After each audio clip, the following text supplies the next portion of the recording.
طالب جس کا دل اسلام و ایمان کو تسلیم کر چکا تھا، جس نے وفات کے وقت کہا تھا اخترت النار علی العار، اگر مجھے عورتوں کے طعنوں کا ڈر نہ ہوتا،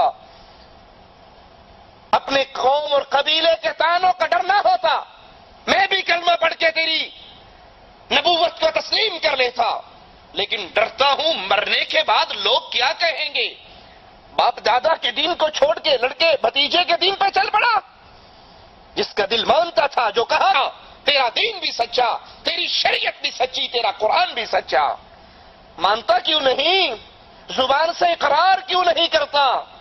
مجھے لوگوں کے طعنے کا ڈر ہے، جہنم برداشت کر لوں گا، ناک نہیں کٹوا سکتا۔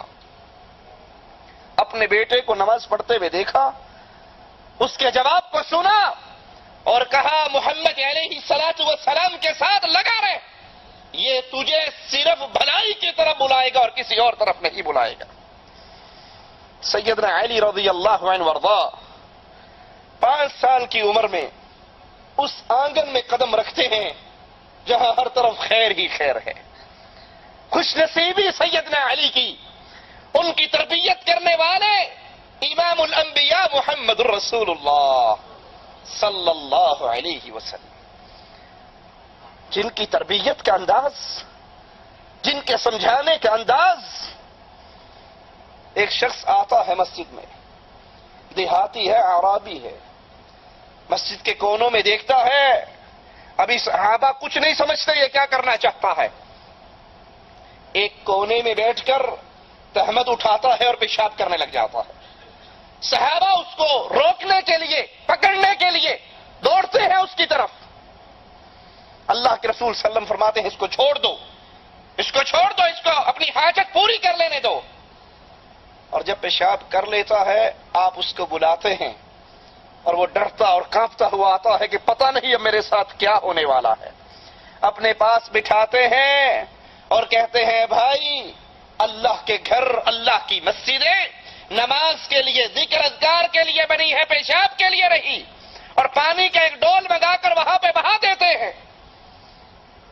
وہ تو ڈر کے آ رہا تھا کہ پتہ نہیں اب میری جان بھی بچے گی یا نہیں، اور آپ کی زبان مبارک سے میٹھے انداز میں یہ تربیت کے جملے سن کر اتنا خوش ہوا، اگلی نماز پہ آیا، جب رکوع سے کھڑا ہوا تو کہا اللہ مجھ پہ رحم فرما، اور صرف محمد پہ رحم فرما اور کسی پہ نہ فرما، کیونکہ باقی تو صحابہ اس کو مارنے کے لیے اٹھے تھے، روکنے کے لیے اٹھے تھے۔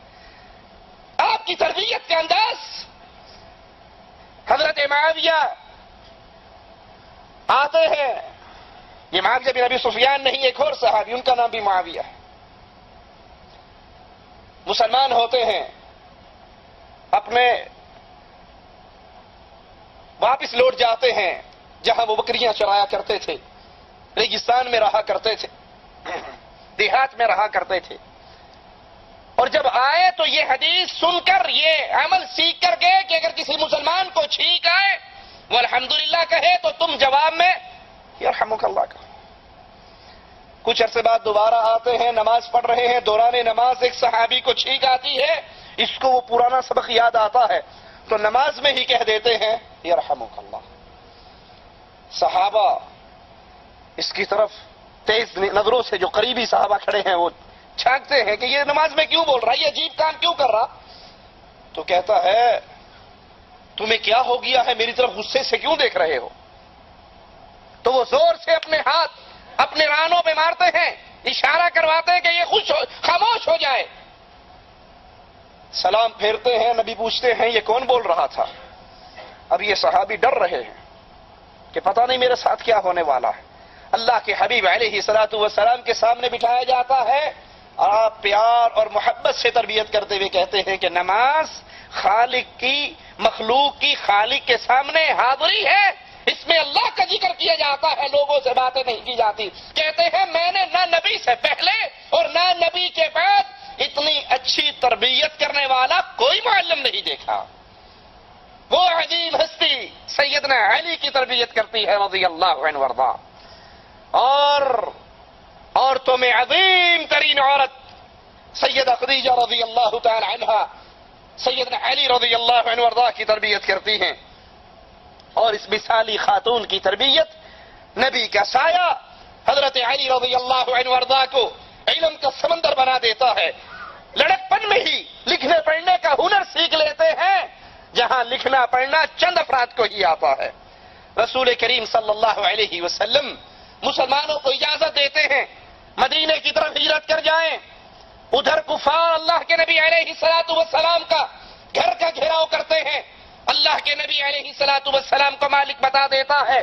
آپ اللہ کی مدد سے اپنے گھر سے نکلتے ہیں، بستر پہ علی کو سلا کر جاتے ہیں اور کہتے ہیں یہ امانتیں ہیں لوگوں کی، صبح اٹھنا، لوگوں کی امانتیں واپس کر دینا اور پھر تم بھی ہجرت مدینے کی طرف کرانا.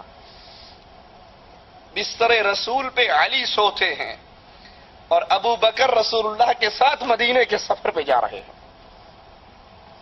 کفار جب صبح ہوتی ہے ان کو اندازہ ہو جاتا ہے کہ رسول کریم صلی اللہ علیہ وسلم اپنے بستر پہ نہیں ہے، وہ روانہ ہو گئے. سیدنا علی آپ کے بستر سے اٹھتے ہیں تو غضبناک ہو کر پوچھتے ہیں تیرا آقا کہاں ہے؟ سیدنا علی رضی اللہ عنہ وارضا کہتے ہیں مجھے کچھ معلوم نہیں میرے نبی کہاں. ان کے ساتھ سختی کا معاملہ کرتے ہیں، کعبہ تک گھسیٹ کے لے جاتے ہیں اور بعض روایات میں ہے جن کو بند کر دیتے ہیں، قید کر دیتے ہیں، لیکن یہ اپنے نبی علیہ الصلوۃ والسلام کا راز افشا نہیں کرتے. اور پھر جب چھوڑ دیتے ہیں تو لوگوں کی امانتیں واپس کر کے سیدنا علی رضی اللہ عنہ وارضا پیدل رسول کریم صلی اللہ علیہ وسلم کی ہجرت کے مقام مدینے کی طرف سفر شروع کرتے ہیں. اور اللہ کے رسول علیہ الصلوۃ والسلام ابھی مدینہ سے پہلے قباء کی وادی کے اندر رکے ہوئے ہیں اور یہاں پہ حضرت علی پہنچتے ہیں، پاؤں میں آپ کے چھالے پڑے ہوئے ہیں، لیکن سفر کی ساری تھکاوٹیں جناب رسول کریم صلی اللہ علیہ وسلم کے چہرے کی زیارت کر کے دور ہو جاتی ہے. وہ سیدنا علی رضی اللہ عنہ وارضا جو رسول کریم صلی اللہ علیہ وسلم کے قریبی ترین ساتھیوں کے اندر، ان کی قربت کا کیا کہنا، ان کی قسمت کی بلندی کا کیا کہنا. آقا علیہ السلام جب مدینے میں پہنچے تو انصار اور مہاجروں کے درمیان بھائی چارہ کیا، فلاں فلاں کا بھائی ہے، فلاں فلاں کا بھائی ہے. اور آقا علیہ الصلوۃ والسلام نے اس بھائی چارے کے لیے اپنے لیے سیدنا علی کو چنا اور کہا میرا بھائی علی ہے، اپنا بھائی علی کو بنایا. ہجرت کے دوسرے سال اپنی پیاری لخت جگر اپنی بیٹی فاطمہ رضی اللہ تعالی عنہا کا نکاح رسول کریم صلی اللہ علیہ وسلم نے حضرت علی سے کر دیا. وہ فاطمہ جس کے ساتھ آقا کو اتنا پیار تھا، جب فاطمہ آتی اللہ کے رسول صلی اللہ علیہ وسلم کھڑے ہو جاتے، آگے بڑھتے، آپ کے ماتھے کو چومتے، اپنی جگہ پہ اسے بٹھاتے، آپ کے فاطمہ کے ہاتھ پہ بوسہ دیتے. ان کا نکاح رسول پاک علیہ الصلوۃ والسلام حضرت علی رضی اللہ عنہ وارضا سے کرتے ہیں اور رخصتی کرنے کے بعد گھر جاتے ہیں، اجازت مانگتے ہیں، اندر داخل ہوتے ہیں، ایک برتن میں پانی منگاتے ہیں اور پھر پانی فاطمہ علی دونوں پہ چھڑکاتے ہیں اور کہتے ہیں فاطمہ میں نے اپنے خاندان کے سب سے بہترین، ایک عظیم ترین اور ایک بہترین انسان سے تیری شادی کی ہے، اپنے خاندان کے ایک بہترین انسان سے میں نے تیری شادی کی ہے. ایک دن رسول کریم صلی اللہ علیہ وسلم اپنی بیٹی فاطمہ کے گھر میں آتے ہیں، سیدنا علی کو گھر میں نہیں پاتے، پوچھتے ہیں علی کہاں گئے؟ فاطمہ کہتی ہیں یا رسول اللہ صلی اللہ علیہ وسلم میرا ان سے کسی مسئلے پہ جھگڑا ہو گیا، وہ ناراض ہو کے گھر سے باہر چلے گئے ہیں. اللہ کے حبیب علیہ الصلوۃ والسلام گھر سے باہر آتے ہیں، سیدنا علی کو تلاش کرتے ہیں، مسجد میں سوئے ہوئے ملتے ہیں، پہلو سے چادر ہٹی ہوئی ہے اور مٹی وہاں پہ لگی ہوئی، تو اللہ کے حبیب علیہ الصلوۃ والسلام پیار سے ان کو اٹھاتے ہیں، کہتے ہیں قم یا ابا تراب، اے ابو تراب، اے مٹی والے کھڑے ہو جاؤ. سیدنا علی کو یہ کنیت اتنی پیاری لگتی ہے کہ پھر جو ان کو اس ابو تراب کی کنیت سے پکارتا تو سیدنا علی زیادہ خوش ہوا کرتے تھے. اور وہ عظیم ہستی کہ میدان جنگ کے شہسوار تھے، اپنی دلیری کی وجہ سے بہادری کی وجہ سے ان کو اللہ کے شیر کا لقب ملا.